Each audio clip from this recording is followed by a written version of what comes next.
From the beginning of this pandemic, the CDC has tried to give clear, simple guidelines to the public. And from the beginning, they have mostly failed. I mean, do you remember their mask chart? Shit looked like a traffic light had an aneurysm.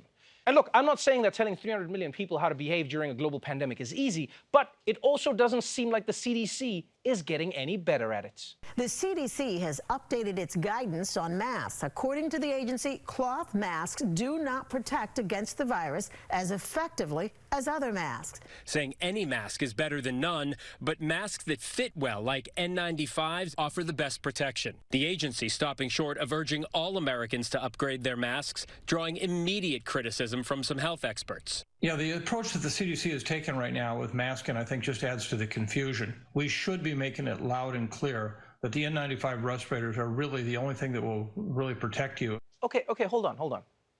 If cloth masks don't protect you, then tell people they need to wear a better mask.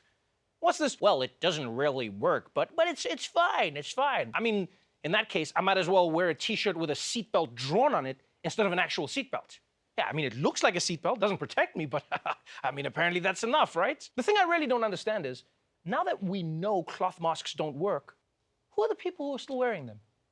Huh? Because look, we've pretty much got two teams, yeah?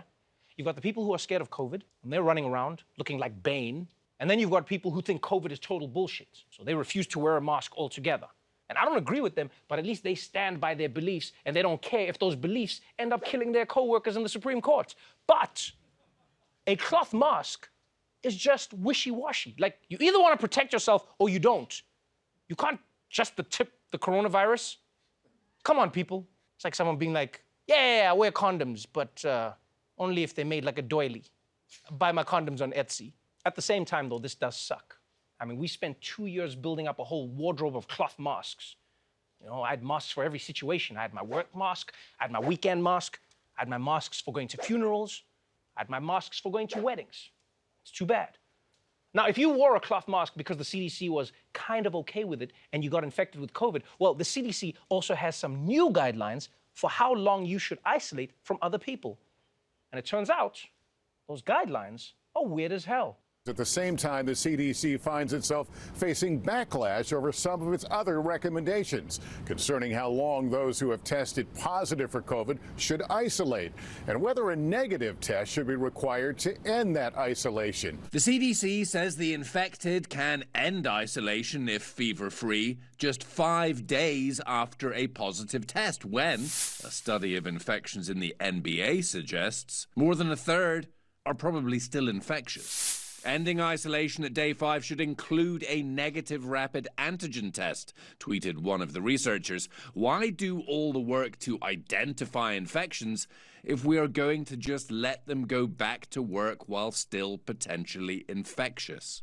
Yeah, that's a great point. These CDC guidelines could be sending people back to work while they are still contagious. It's like the CDC is trying to turn every office into the CDC office. Look, if we have to work alongside deadly viruses every day, then so do you. Why would you do that? Why would you test and then still let the person go? Imagine if the TSA had that philosophy. Just like pat you down. Ah, is that a gun? Yeah. All right, go on. Now, to be fair, Dr. Fauci says that these new rules are an attempt to keep the most infectious people at home while also getting essential workers back to work faster. Because let's face it, basically everyone has Omicron right now. And if people don't have to be in isolation as long, then hopefully hospitals can bring back nurses faster. You know, hopefully schools can bring back teachers. And the NBA teams can stop signing sweaty dads that they found at the local YMCA. But even after you come out of your much shorter isolation, the CDC has some pretty weird expectations of what you should be doing next. Part of the guidance we recently got from the CDC was what to do after 5 days of isolation. Once you're out and you have no more symptoms, they say these are the people you should stay away from after you end your COVID 5-day isolation. People who are overweight, battling depression, current or former smokers, and pregnant people. That's nearly 9 out of 10 people. Yo, guys. Yo, the CDC is crazy, people.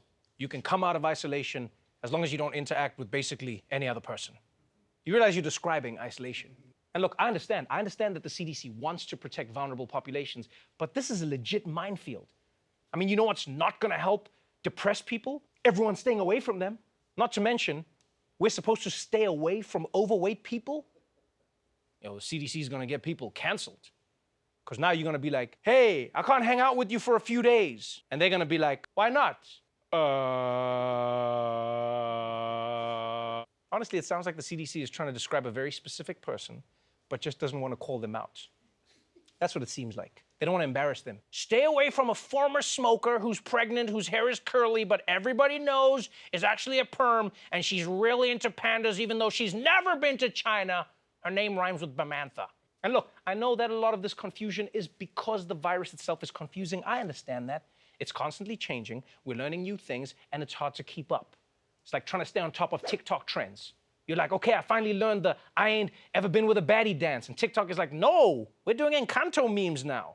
But it absolutely does not help when the people who have to explain what to do in response to the virus answer like this. At what point does the administration say, you know what, this strategy isn't working, we're going to change strategies?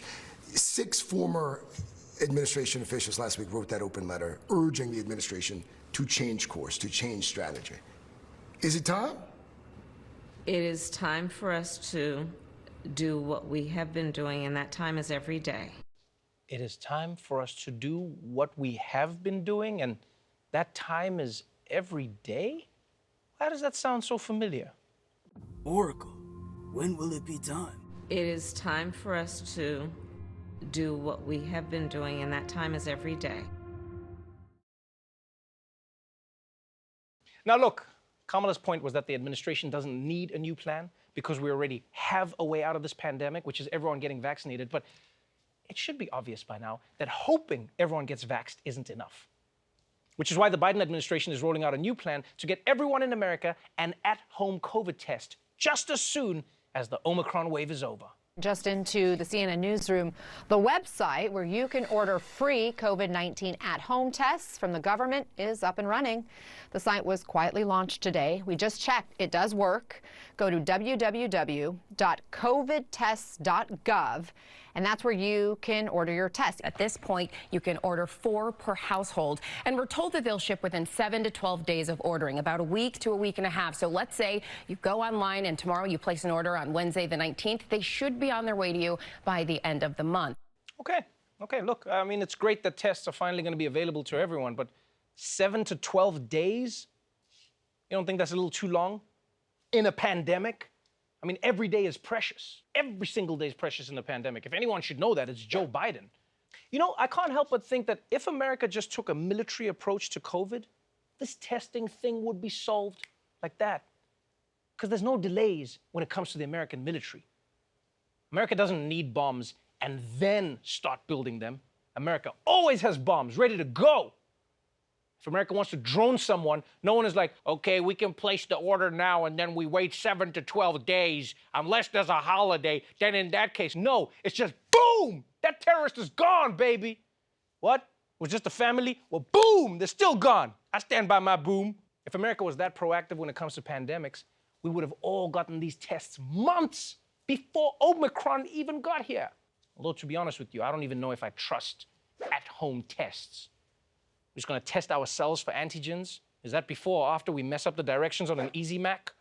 So look, I know a lot of people are frustrated with the government right now, and they're depressed that this pandemic seems to never end. Like, when are we going back to normal life? When can we go to work and hang out with friends like we used to? When is The Daily Show going back to having an audience? You got me, Trevor. You don't count! It's all a mess. But the good news is it won't be a mess much longer because people, if we just keep doing what we've been doing, then it'll be time to keep doing it every day until it's time.